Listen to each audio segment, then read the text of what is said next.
RTL Matin. L'invité de RTL Matin est Thomas. Vous recevez aujourd'hui la députée européenne Marion Maréchal. Bonjour et bienvenue sur RTL, Marion Maréchal. Bonjour. Vous connaissez le chat, vous ? Non, ça, le chat, j'en ai entendu parler. Oui. Ça vous disait rien ? Non, j'en avais entendu parler, évidemment. Ouais. Bon, on parle beaucoup de l'IA en ce moment, donc difficile de passer à côté. Est-ce que vous avez regardé Emmanuel Macron nous parler d'IA justement hier soir sur France 2 ? Non. Non ? Pourquoi ? Non, je ne sais pas. Vous savez, je considère qu'aujourd'hui Emmanuel Macron est un président qui n'a plus d'avenir devant lui. Et quand je le vois faire des petites blagounettes sur Internet, sur ses réseaux sociaux, au moment où la France s'effondre sur elle-même, quand je le vois envisager d'inviter un ancien dirigeant de l'État islamique et d'Al-Qaïda sur les perrons de l'Élysée, et quand je le vois faire des vidéos pour répondre à des influenceurs sur TikTok pour la gratuité, enfin en tout cas le paiement par carte des télépéages, au moment où justement précisément les États-Unis annoncent investir 500 milliards dans l'IA, je ne sais pas quel crédit on peut donner à sa parole encore. C'est fini Emmanuel Macron ? Ah bah de fait, Ouais. par les circonstances constitutionnelles. La petite vidéo dont vous parlez, il a diffusé une petite vidéo hier pour montrer justement ce qu'on pouvait faire et aussi les risques de l'IA.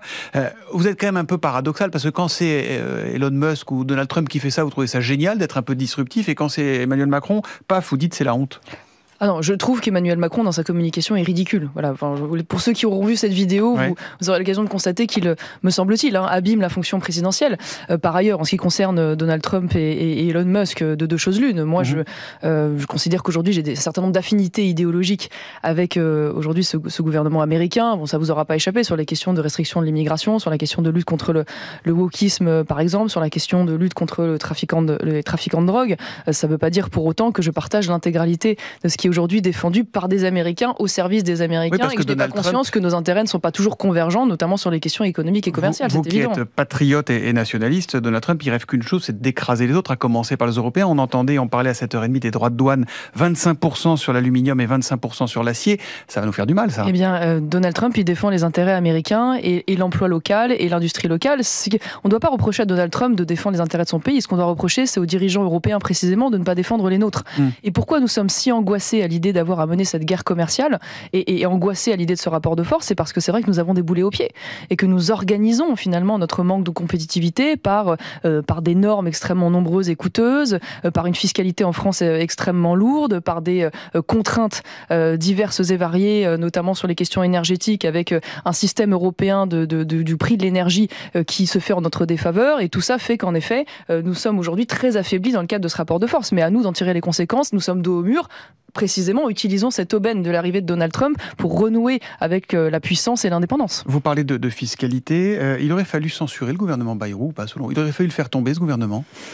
Déjà, je ne vais pas vous dire que je suis ravie à l'idée du vote de ce budget qui m'apparaît très insatisfaisant. Même le Premier ministre n'est pas ravi de ce budget. Très bien, mais enfin, c'est regrettable pour quelqu'un qui était à la manœuvre et qui aurait pu, me semble-t-il, davantage orienter ce budget vers des économies dans les dépenses de l'État et le train de vie de l'État, plutôt que d'augmenter la fiscalité encore sur les entreprises qui sont déjà dans les tribunaux de commerce totalement laminées, avec un taux de chômage qui est en train d'exploser. Bon, il a fait le choix de faire reposer ce gouvernement sur les socialistes. Donc, mécaniquement, il ne fallait pas s'attendre à ce que les économies majeures soient faites. Maintenant, la situation est ce qu'elle est. Voilà, la situation, c'est que nous n'avons pas de majorité à l'Assemblée nationale. C'est que nous ne pouvons pas dissoudre avant septembre prochain.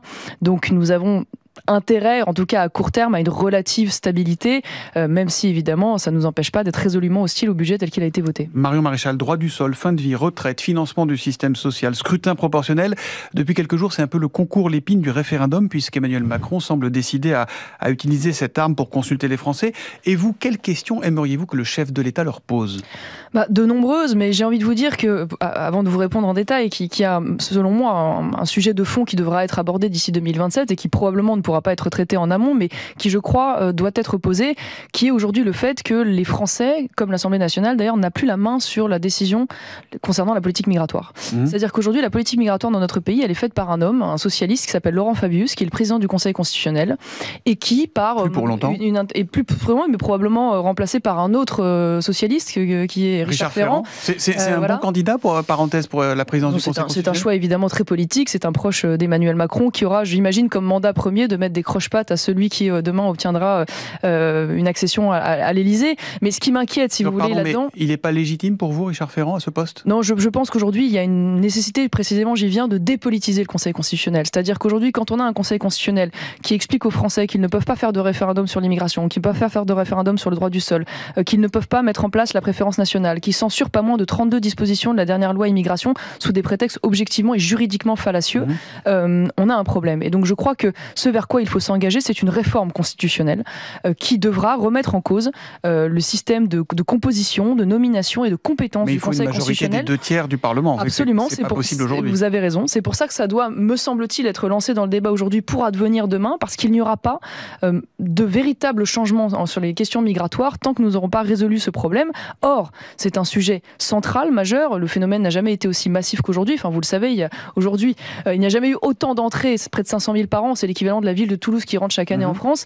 Et il n'y a jamais eu aussi peu de naissances dans notre pays. Donc quand on parle de submersion, ça n'est pas un sentiment, comme le dit François Bayrou, c'est une réalité statistique. Voilà.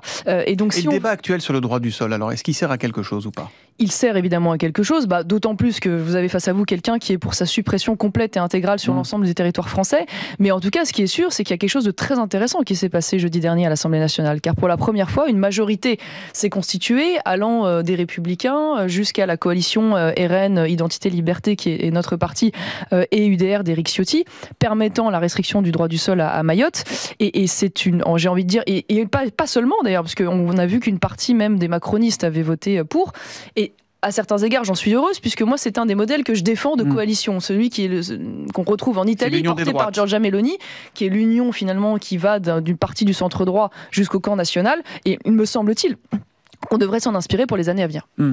Sur Mayotte, si vous étiez au pouvoir, est-ce que vous vous poseriez la question de garder ce département au sein de la République ?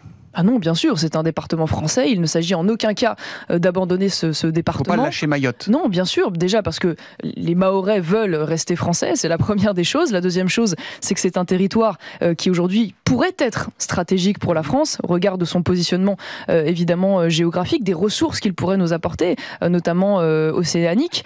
Malheureusement, c'est un territoire sur lequel la République, depuis bien longtemps, n'investit plus et ne veut plus faire, malheureusement, de ce territoire et de ses atouts un enjeu stratégique.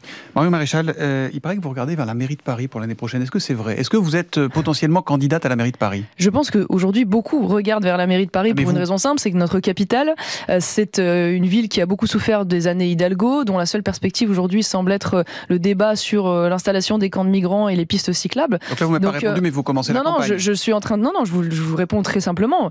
C'est une élection, évidemment, que je regarde de près. Je suis allé soutenir 2 candidats, vous savez, de la coalition du camp national qui sont passés au second tour lors des dernières législatives. Donc c'est inédit. Pour la première fois, le camp national peut obtenir des élus. Et vous aimeriez faire liste commune avec le RN ou pas? Je vous le dis très simplement. De toute façon, quelle que soit la configuration, il faudra qu'il y ait une liste commune pour espérer faire quelque chose. Mais je note d'ailleurs qu'aux élections européennes, quand on cumule les voix de la liste de Jordan Bardella, de la liste que j'ai portée et de celle même de François-Xavier Bellamy, on arrive à 25%. Donc il peut se passer quelque chose. Maintenant, il est beaucoup trop tôt pour vous dire aujourd'hui quel est le rôle personnel que je pourrais jouer dans cette élection. Mais vous n'excluez rien? Je regarde avec attention. Et pour la présidentielle de 2027, qu'est-ce qui va se passer si dans quelques semaines, le 31 mars, Marine Le Pen est déclarée inéligible? Ça sera qui la voie de recours? Écoutez, pour l'instant, je me refuse à envisager cette hypothèse. C'est une hypothèse qui... Oui, mais elle serait un tel, elle existe, en tout cas. Elle serait un tel scandale démocratique, objectivement, qu'avant de penser qui peut remplacer qui et qui peut aller où... Ça pourrait être vous il faudrait... Non, mais moi, écoutez, je suis pas du tout aujourd'hui dans une démarche présidentielle. Je suis dans une logique déjà de construire une coalition efficace, je l'ai toujours dit, avec notre mouvement Identité Liberté, en alliance d'ailleurs avec le Rassemblement National, avec l'UDR d'Éric Ciotti, et plus largement avec, je l'espère un jour, une partie des Républicains, une partie du centre-droit, même issue, pourquoi pas, des macronistes. Je l'ai dit, c'est un modèle auquel je crois et qui fonctionne en Italie, qui devrait être une source d'inspiration par son efficacité. Donc commençons déjà par réaliser cette construction de coalition avant de savoir qui pourra porter cela. Mais je l'ai dit d'ores et déjà, moi j'ai annoncé que je soutiendrais Marine Le Pen, donc j'espère que cette configuration ne sera pas amenée à changer. Vous soutiendrez pas Cyril Hanouna Hanouna, éventuellement. Si on en croit l'hebdomadaire Marianne, il se préparerait, il prendrait la température très sérieusement. C'est une enquête qui a été réalisée par l'hebdomadaire. J'ai beaucoup de sympathie pour Cyril Hanouna, mais non, mon soutien n'est pas à l'ordre du jour. À l'ordre du jour. Dernière question, Marie Maréchal. La tombe de votre grand-père Jean-Marie Le Pen a été profanée quelques jours après ses obsèques.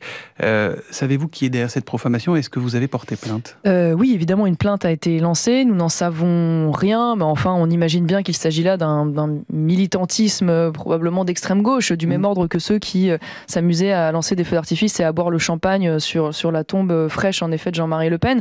Je pense que ça en dit long sur la décivilisation d'une partie aujourd'hui de ce peuple d'extrême gauche, qui d'ailleurs a des accointances douteuses, avec même une tendance islamiste. On constate, ce sont les mêmes qui, de manière générale, ont fêté le 7 octobre, qui dansaient ce soir-là. Et je constate que même sur la place de la République, j'ai vu des tags disant lapidation pour Marine et Marion. Donc je vois qu'ils vont jusqu'à reprendre même leur rhétorique. Même si rien ne dit qu'aujourd'hui, ce sont les mêmes qui ont profané la tombe de Jean-Marie Le Pen. L'avenir le dira, mais enfin, merci. Tout indique cela. Merci Marion Maréchal.